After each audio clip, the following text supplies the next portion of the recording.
എല്ലാവർക്കും നമസ്കാരം. എന്റർടൈൻമെന്റ് കീഴിലേക്ക് എല്ലാവർക്കും സ്വാഗതം. യെസ്, എന്റർടൈൻമെന്റ് കിഴി റിയാക്ഷൻ ആണ്. ജയിലർ 2 സിനിമയുടെ ഒഫീഷ്യൽ അനൗൺസ്മെന്റ് ടീസർ ഇന്നലെ എത്തിയിട്ടുണ്ടായിരുന്നു. ഗംഭീരം, ഭീകര സാധനം. എന്തായാലും നമ്മുടെ കേരളത്തിൽ ഇതൊക്കെ ആഘോഷിച്ച് തുടങ്ങിയിരിക്കുന്നു എന്നുള്ളത് വലിയ ഞെട്ടലാട്ടോ. അതൊരു സത്യം. തിയേറ്ററിൽ ഇത് പ്ലേ ചെയ്യുന്നു, അതിനായിട്ട് ടിക്കറ്റൊക്കെ എടുത്ത് അതിനായിട്ട് പോകുന്നു. ടീസർ പ്രൊമോ, അതാണ് 4 മിനിറ്റിന്റെ ഒരു പ്രൊമോ കാണാൻ. ഇനിയിപ്പോ സിനിമേന്റെ ട്രെയിലർ ആണെങ്കിൽ പോലും നമുക്ക് പ്രതീക്ഷിക്കാം അതായത് കുറെ സംഭവങ്ങൾ ഉണ്ടാവുമല്ലോ. ഇതൊരു ടീസറിന് വേണ്ടിയിട്ട് തിയേറ്ററിൽ ടിക്കറ്റ് എടുത്ത് ആൾക്കാർ കയറിയിരിക്കുന്നു. ടീസർ എന്ന് പറഞ്ഞു കഴിഞ്ഞാൽ സിനിമ പ്രഖ്യാപിക്കുന്ന ടീസർ. അതെ, ഇത് ഒരിക്കലും ഇതിൽ എന്ത് വരും എന്നുള്ളത് ഒരു എടുത്തല്ലാത്ത സാധനമാണ്. പിന്നെ അത് മാത്രമല്ല, വന്നത് സിനിമയിൽ ഉണ്ടാകുമോ എന്നുള്ളതും അറിയില്ല. അതെ, എന്തും ആവാം ഈ വരുന്ന സാധനം. അതിനൊക്കെ ആൾക്കാർ വെയിറ്റ് ചെയ്ത് അതും യാത്രയൊക്കെ ചെയ്ത് അവിടെ പോയിട്ട് കാണുമെന്ന് പറഞ്ഞു കഴിഞ്ഞാൽ അത്ഭുതമാണ്. കാത്തിരിക്കുന്നു എന്നുള്ളതാണ്. അതായത് അത്രയും വലിയൊരു സിനിമയാണ്. അതിന്റെ സെക്കൻഡ് പാർട്ടായിട്ട് വരുമ്പോൾ അതിന്റെ അനൗൺസ്മെന്റിന് വേണ്ടിയിട്ട് അത്രയും ജനങ്ങൾ കാത്തിരിക്കുന്നുണ്ട് എന്നുള്ളതാണ് അതിന്റെ ഒരു സത്യം. പിന്നെ പ്രത്യേകിച്ച് മലയാളികളാണ് പോകുന്നത്, നമ്മുടെ സിനിമയല്ല. അതിന് ഒന്നാമത്തെ ഒരൊറ്റ പേരേ ഉള്ളൂ. അതിന്റെ ഒരു കാരണം ലാലേട്ടൻ. അല്ലാണ്ട് നമ്മുടെ കൂടി സിനിമയാണ്. അതെ, ലാലേട്ടൻ ആ ജയിലറിൽ കാണിച്ചു വെച്ചിരിക്കുന്ന ഒരു സംഭവം ഉണ്ടല്ലോ, അത് 5 മിനിറ്റ് വന്നിട്ടേ തീപ്പൊരി എറിഞ്ഞിട്ടാണ് പോയി. അതെ, അതുകൊണ്ട് തന്നെയാണ് ജയിലർ 2 എനിക്ക് തോന്നുന്നു കേരളത്തിൽ അല്ലെങ്കിൽ മലയാളികൾ ഇത്രയും കാത്തിരിക്കാൻ കാരണം. അതായത് ലാലേട്ടൻ ഉണ്ടാവും എന്നുള്ളൊരു പ്രതീക്ഷ. എന്തായാലും പലരും ഇത് കണ്ട് പഠിക്കണം കേട്ടോ. അതായത് നമ്മുടെ വലിയ സിനിമകൾ, ഇഷ്ടംപോലെ സിനിമകൾ, ഇപ്പോൾ മമ്മൂക്കയും ലാലേട്ടനൊക്കെ ഒരുമിക്കുന്ന, അതും കാലങ്ങൾക്ക് ശേഷം ഒരുമിക്കുന്ന ഒരു സിനിമയാണ് MMN. ആ സിനിമയുടെ അനൗൺസ്മെന്റ് ഇതുവരെ എത്തിയിട്ടില്ല. പൂജ വീഡിയോ വന്നിട്ടില്ല. എന്താണ് ഇവരുടെയൊക്കെ കാര്യം? നമ്മൾ അന്ന് ഇത് പൂജ തുടങ്ങി അതൊക്കെ കഴിഞ്ഞപ്പോൾ നമ്മൾ പറഞ്ഞിട്ടുണ്ടായിരുന്നു, ഇതിന്റെ ഒരു സംഭവം ഇത് ഒരു വീഡിയോ ആയിട്ടോ അങ്ങനെ എന്തെങ്കിലുമൊക്കെ ഇറക്കി വിട്ടിട്ടുണ്ടെങ്കിൽ അതിന്റെ ഒരു റീച്ച് ഭയങ്കര. ഇന്ന് ട്രെൻഡിങ്ങിൽ 1-ലാണ് ജയിലറിന്റെ ഇന്നലത്തെ ടീസർ. അത് എവിടെയൊക്കെ എത്തിക്കാണും, എത്ര പേര് അറിഞ്ഞിട്ടുണ്ടാവും അങ്ങനത്തെ സംഭവം. ഇത് എത്ര സ്റ്റേറ്റിലുള്ളവര് റിയാക്ഷൻ ചെയ്യുന്നുണ്ട്. പിന്നെ ഇപ്പൊ ഒരു ഫോട്ടോ, അതായത് ഇവർ ഒരുമിക്കുന്ന ഒരു ഫോട്ടോ വന്നു കഴിഞ്ഞാൽ എത്ര റീച്ച് അതിന് കിട്ടുള്ളൂ. ഒരു വീഡിയോ കണ്ടന്റ്, അതായത് അനൗൺസ്മെന്റ് ഒക്കെ ആയിട്ട് ഇവിടെ കടന്നു കഴിഞ്ഞാൽ അതുണ്ടാക്കുന്ന ഓളം ഭീകരാണ്. അത്രയും 100 കോടി മുടക്കിലാണ് ഈ MMN ഒക്കെ വരുന്നത്. അതെ, എന്നിട്ടാണ് അതിനൊരു അനൗൺസ്മെന്റും ഇല്ലാതെ സാധനം ഇങ്ങനെ ഉണ്ടാക്കിയിട്ടൊരു കാര്യമില്ല. ഇത് പ്രൊമോട്ട് ചെയ്യാം, നന്നായിട്ട് സെയിൽ ചെയ്യാനും കൂടി കഴിയണം, വിൽക്കാൻ കഴിയണം, അതിനുള്ള കഴിവുകൂടി വേണം. പ്രൊമോഷനും കൂടി ഗംഭീരമായാലും സിനിമേന്റെ, അതായത് മറ്റുള്ള സ്ഥലത്ത് ആ സിനിമ എത്തിപ്പെടുള്ളൂ. ഇതിപ്പോ നമ്മൾ കേരളത്തിലൊക്കെ സിനിമ അറിയുന്നത് തന്നെയാണ്. അതെ, കേരളത്തിലെ ഇത് അറിയാം, അത് ഓക്കെയാണ്. പക്ഷെ മറ്റൊരു ഇൻഡസ്ട്രിയിലോട്ട് ഈ സാധനം എത്തണം എന്നുണ്ടെങ്കിൽ അത് പ്രൊമോഷൻ ചെയ്തേ പറ്റൂ. അതിന് പ്രത്യേകിച്ച് വീഡിയോ കണ്ടന്റുകൾ പുറത്തു വരുന്നേ പറ്റൂ. അതാണ്. എന്തായാലും ആരോട് പറയാൻ, ആര് കേൾക്കാൻ? നമ്മള് സ്വന്തം ഇരുന്ന് പറയുന്നു, നമ്മൾ തന്നെ കേൾക്കുന്നു. നമ്മൾ എന്നിട്ട് ഇങ്ങനെ നെടുവീർപ്പിടുന്നു, വേദനയോടെ. ഓക്കെ, എന്തായാലും ഇന്നലെ ജയിലറിന്റെ ഈ അനൗൺസ്മെന്റ് ടീസർ പല തിയേറ്ററിലും കളിച്ചിട്ടുണ്ട്. അപ്പോൾ നമ്മുടെ കേരളത്തിൽ നിന്നുള്ള തിയേറ്റർ റെസ്പോൺസ് ഒരു വീഡിയോ വന്നിട്ടുണ്ട്, നമുക്കൊന്ന് കാണാം. ഓക്കെ, നമ്മളെ വിളിച്ചു വരുത്തിട്ട് നമ്മളെ കാണിക്കാതെ വല്ലവനെ കാണിക്കാൻ വേണ്ടി നമ്മളെ വിളിച്ചു വരുത്തേണ്ട ആവശ്യമില്ലല്ലോ. ഇപ്പൊ രജനീകാന്ത് മാത്രമേ ഉള്ളൂ. നമ്മൾ എന്തിനു പിന്നെ ഇവിടെ വന്ന് ടിക്കറ്റ് എടുത്തോണ്ട് 85 രൂപ ഓൺലൈൻ കൊടുത്ത് വന്ന് കലി കയറുന്നു. ഓൺലൈൻ വഴി 85 രൂപ ഒരു തേങ്ങയില്ല.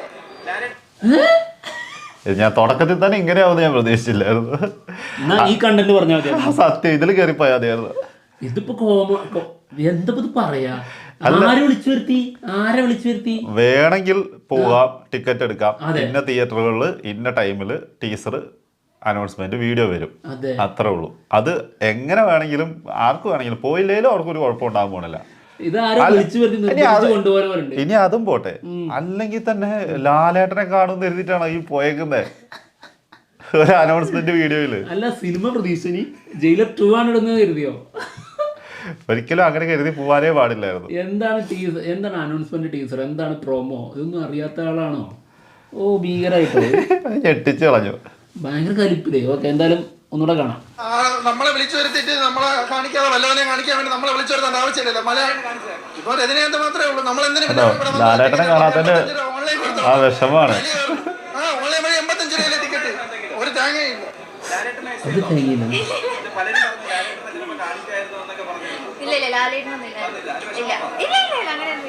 നല്ല ടീച്ചറായിരുന്നു. ചെറുക്കൻ പടം കണ്ടിട്ടോ? യൂഷ്വലി ഒരു നെൽസൺ ഒരു ഫൺ പ്രോമയാണ് വരുന്നത്, പക്ഷെ ഇതൊരു പക്ക മാസായിട്ട് ഒരു പ്രോമയാണ്. ലൈക് തിയേറ്റർ എന്ന കത്തി എന്ന് പറയാൻ കിടലായിട്ടാണ് അല്ലേ? ആദ്യമായിട്ടാണ് ഇവിടെ കേരളത്തിലാണ് പറഞ്ഞത്, ട്രിവാൻഡ്രത്ത് ആദ്യമായിട്ടാണ് വന്നത്. അത് നല്ല എക്സ്പീരിയൻസ്. കാരണം നമ്മൾ തമിഴ്നാട്ടിലൊക്കെ അത് കാണുമ്പോൾ നമ്മള് വിചാരിക്കും ഇതേപോലെ ഇവിടെ വന്നിരുന്നെങ്കിൽ, നമ്മുടെ ലാലേട്ടന്റെ മമ്മൂക്കിന്റെ പടത്തിലെ പോലെ വന്നിരുന്നെങ്കിൽ വെറുത്തായിരുന്നു. അല്ലെങ്കിൽ ഇതേപോലെ കാണും 50 മിനിറ്റ് ആ ഒരു തിയേറ്റർ എക്സ്പീരിയൻസ്. ചോദ്യം ഒന്നും നിർത്തല, ചെക്കന് പറയാനുള്ള സമയം. എസ്പെഷ്യലി ആ ഫാൻസിന്റെ കൂടെ ഒക്കെ ഇന്ന് കാണേണ്ട ഒരു എക്സ്പീരിയൻസ് 50 രൂപ വെർത്താണ് ഞാൻ പറയത്തുള്ളൂ. മലയാള പടത്തിന് ഒന്ന് ഉറപ്പായിട്ട് കാണും. സൂപ്പർ. സെക്കൻഡ് ഭയങ്കരമായിട്ട്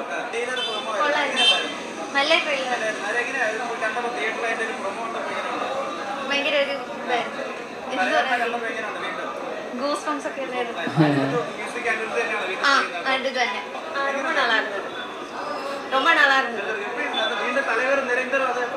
வேற லெவலா இருக்கு. സൂപ്പർ. ഈ അടുത്ത് കണ്ട വിക്രത്തിന് ശേഷം പിന്നെ കണ്ട നല്ല അതൊരു സത്യം കേട്ടോ. കൂലിന്റെ ഒക്കെ മുകളിൽ പോയി അവര് അനിരുദ്ധം ഉണ്ടായിരുന്ന പ്രമോ നല്ലായിരുന്നു. അവരെ നെൽസന്റെ ഒരു കോമഡി ഒക്കെ നല്ല അവനെ ഭയങ്കര വെയിറ്റിംഗ് ആണ്. കാണിക്കാതെ പൂശപ്പ് വരാൻ വേണ്ടിട്ടായിരിക്കും. സൂപ്പർ വീട് ബ്ലാസ്റ്റ്, ഇവിടെ തിയേറ്റർ ബ്ലാസ്റ്റ്, അത്രയല്ലേ വേറൊന്നും പറയാനില്ല. എല്ലാരും ഹാപ്പി കേട്ടോ. ബാക്ക്ഗ്രൗണ്ട് സെയിം തന്നെയാണ്. ഇപ്പൊ ഇത്രയുള്ള പുതിയത് വരുമായിരിക്കും. പക്ഷെ സൂപ്പറാണ്. തീ സാധനം അമ്പൂരുടെ കാണണല്ലേ, അതിൽ ഉണ്ട് സാധനം. അത് ജസ്റ്റ് ഒന്ന് കണ്ടാൽ മതി. തിയേറ്റർ എക്സ്പീരിയൻസ് വേറെ ഇല്ലേ, നമ്മള് യൂട്യൂബിൽ കാണും പോലെ അല്ല. തിയേറ്റർ എക്സ്പീരിയൻസ് ആയിരുന്നു, അടിപൊളിയാണ്. We are waiting for that. Okay, intro just trailer ഇങ്ങനെയാണെങ്കിൽ പടം എങ്ങനെയായിരിക്കും? സത്യം, ഒരു ലക്ഷ്യമില്ല. നെൽസൺ അമ്മാതിരി. അനിരുദ്ധ തന്നെയാ. ഫസ്റ്റ് പാർട്ട് എങ്ങനെയായിരിക്കും, അപ്പൊ സെക്കൻഡ് പാർട്ട് പൊളി. ഒരു രക്ഷയില്ല, അടിപൊളി. എത്ര മിനിറ്റ് ഉണ്ടോ? 4 മിനിറ്റ് ഒക്കെ വരും. ഉണ്ട്. പിന്നെ പൊളി. ഇതിനു വേണ്ടി വെയിറ്റിംഗ് ആണ്. അടിപൊളി. സൂപ്പർ. തലവർ തകർക്കും. കൊള്ളാം. ആ ഒരു കാണുമ്പോ ഒരു ത്രില്ലുണ്ട്. മറ്റേ ജയിലറിലെ ഫാസ്റ്റ് സീനിലെ മാസ് സീൻസിനെ പോലെ ഇതില് ഇപ്പൊ അനൗൺസ്മെന്റ് ആ സെയിം മാസ് സീനെ അല്ലേ. ആ ഒരു എക്സ്പീരിയൻസ് കൊള്ളായിരുന്നു. കാരണം തമിഴ്നാട്ടിൽ എല്ലാ നടന്മാർക്കും സ്ഥിരം ഉണ്ടാകുന്നത്, ഇത് ട്രിവാൻഡ്രത്ത് ആദ്യമായിട്ടാണ്. അപ്പം ഇനി അത് വരാം. പിന്നെ ജയിലറിന്റെ ട്രെയിലർ മാത്രമല്ല കാണിച്ചത്, അതിന് മുമ്പ് കുറെ മലയാള പടത്തിന്റെ ട്രെയിലറും കാണിച്ചത്. ഒന്നും പറയല്ല, സീൻസ് ആണ്. ഇത് വെയിറ്റിംഗ് ആണ് സാർ. അത്രേ ഉള്ളൂ. ഹെവി വെയിറ്റിംഗ് ആണ്. പിന്നെ സംശയം ഉണ്ടോ അതിൽ പറയുമ്പോഴത്തേനും തലവർ നിരന്തരം രക്ഷയില്ലാട്ടോ. എനിക്ക് ആദ്യമായിട്ടാണ് എക്സ്പീരിയൻസ്. അടിപൊളി. സ്റ്റോപ്പ്, ഒരു രക്ഷയില്ല. തൂക്കും പടം ആരും എത്താവിടെ ഓയ്ക്കോ.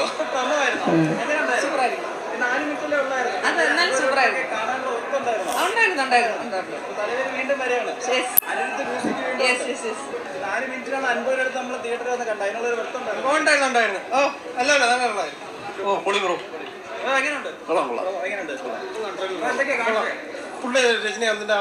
ശരിക്കും കൂലിന്റെ ഒക്കെ മുകളിലേക്ക് പോയില്ലടാ. കൂലിയൊന്നും എനിക്ക് തോന്നുന്നില്ല ഇത്ര ഒരു സംഭവം ഉണ്ടാക്കിയിട്ടില്ല. ഇനി വേറൊരു കാര്യം എന്താന്ന് വെച്ചിട്ടുണ്ടെങ്കിൽ, ഞാനിത് കണ്ടോണ്ടിരിക്കുമ്പോഴോ ഇനി പാർട്ട് ഇത് സിനിമ വരുന്നതിന്റെ കാര്യം പറയുമ്പോഴോ എന്റെ മനസ്സിൽ പോണതല്ല, ലാലേട്ടനെ ഇനി കൊണ്ടുവരുന്ന ഒരു കൊണ്ടുവരലുണ്ടാവുമല്ലോ, ആ പ്ലേസ് ചെയ്യണ സംഭവങ്ങളൊക്കെയാണ് മനസ്സിൽ കൂടെ ഇങ്ങനെ മിന്നി മാഞ്ഞു പോയിക്കൊണ്ടിരുന്നത്. അതൊരു കിടിലായിട്ടായിരിക്കും. ഇത് കണ്ടോ, അപ്പോൾ മലയാളത്തില് നമ്മുടെ സിനിമ അല്ലാത്ത ഒരു സിനിമ, ഒരു തമിഴ് സിനിമയുടെ ടീസർ, വെറും 4 മിനിറ്റിന്റെ ടീസറിനാണ് 80ഉം 50ഉം ഒക്കെ കൊടുത്തിട്ട് ടിക്കറ്റ് എടുത്ത് കണ്ടിരിക്കുന്നത്. അപ്പോൾ മലയാള സിനിമ ഇപ്പോഴും കണ്ട് പഠിക്കണത് ഇങ്ങനത്തെ രീതിയിലുള്ള പ്രൊമോഷൻ, അതാണ് കേട്ടോ പറയണത്. ഈ രീതിയിലുള്ള പ്രൊമോഷൻസ് വേണം സിനിമയ്ക്ക്. എങ്കിലും സിനിമ, അതായത് എല്ലായിടത്തും എത്തണം ഇങ്ങനെ ഒരു സിനിമ വരുന്നുണ്ട് എന്നുള്ളത്. ഇപ്പൊ അതിൽ ആ പയ്യൻ പറഞ്ഞില്ലേ, അതായത് നമ്മളൊക്കെ ഇങ്ങനെ ആഗ്രഹിക്കാറുണ്ട് നമ്മുടെ മലയാള സിനിമയുടേതും ഇതുപോലെയൊക്കെ വരണം ഉള്ളത് കാണുമ്പോൾ. എവിടെ വരുന്നു? എന്തിന് ടീസർ, ട്രailer, ഫസ്റ്റ് ലുക്ക്, ഈ പോസ്റ്റേഴ്സിനൊക്കെ പ്രാധാന്യം കൊടുത്ത്, അല്ലെങ്കിൽ ട്രailerന്, ടീസറിനൊക്കെ പ്രാധാന്യം കൊടുത്ത് തുടങ്ങിയത് തന്നെ ഇപ്പം അടുത്താ.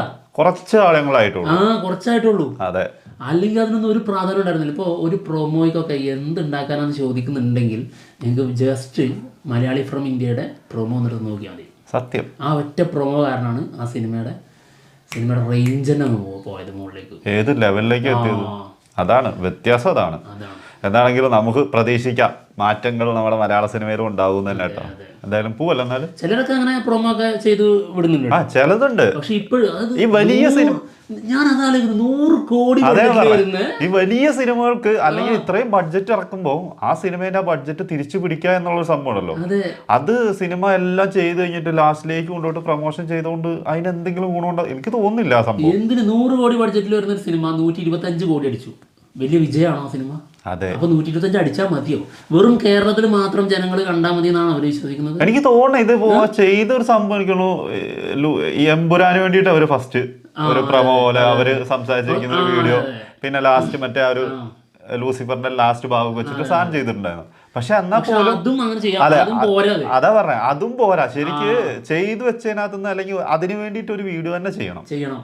ഇതുപോലെ ചെയ്യണം. അതെ, അപ്പോഴേ അതിന്റെ ഒരു വൈബ് കിട്ടുള്ളൂ. അല്ലാതെ കണ്ടു തന്നെ കാണുന്നില്ല. എന്ത് രസം. നമ്മൾ അന്ന് ഭയങ്കര നിരാശയോടെ നമ്മൾ പറഞ്ഞൊരു സംഭവമാണ്. നമ്മൾ പ്രതീക്ഷിച്ചായിരുന്നു കൂടുതൽ എന്തോ ഉണ്ടാവുന്നു. പക്ഷെ അത് തന്നെയാണ് വീണ്ടും കാണിച്ചായിരുന്നത്. അതിലല്ല, അങ്ങനെയല്ല ചെയ്യേണ്ടത്. ഇതുപോലെ ചെയ്യണം. എന്താണെങ്കിലും പ്രതീക്ഷിക്കാം. ഇനി എന്തായാലും മാറ്റങ്ങൾ മാറിക്കൊണ്ടിരിക്കുകയാണ് മലയാള സിനിമ. ശരിക്കും എമ്പുരാന്റെ ഒക്കെ പ്രൊമോ വെറും 2 മണിക്കൂറൊക്കെ മതി. ജസ്റ്റ് മുഖം കാണിക്കേണ്ട സമയത്ത് മാത്രം ലാലറ്റിനെ കാണിക്കുക, അല്ലാത്തത് ഡ്യൂപ്പ് ഇടുക. ഇപ്പൊ 2 മണിക്കൂറോ? 2 മണിക്കൂർ ഷൂട്ടിന് മതി. അങ്ങനെ ഞാൻ വിചാരിച്ചു ടീസർ 2 മണിക്കൂർ മതി.